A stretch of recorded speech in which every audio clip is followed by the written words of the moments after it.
Welcome back to Jamzone, where we talk about some of the craziest moments in music history.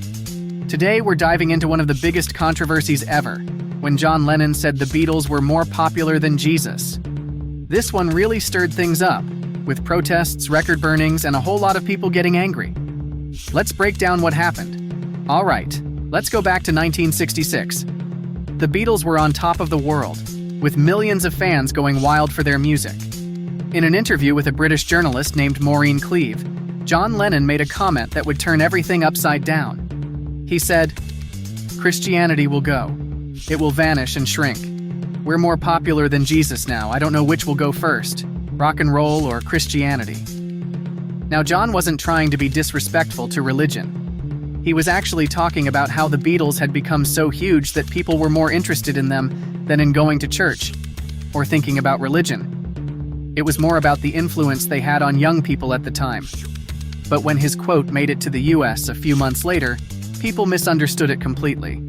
They thought John was saying the Beatles were better than Jesus, and that did not go over well, especially in more religious areas. People were really upset.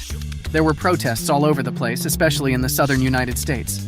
People gathered to burn Beatles records, posters, and anything else related to the band. Radio stations started banning their music, and some even organized public bonfires where fans could throw their Beatles stuff into the flames. It was a huge deal.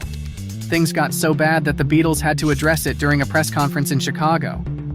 John tried to explain what he meant, saying he wasn't trying to insult Jesus or Christianity.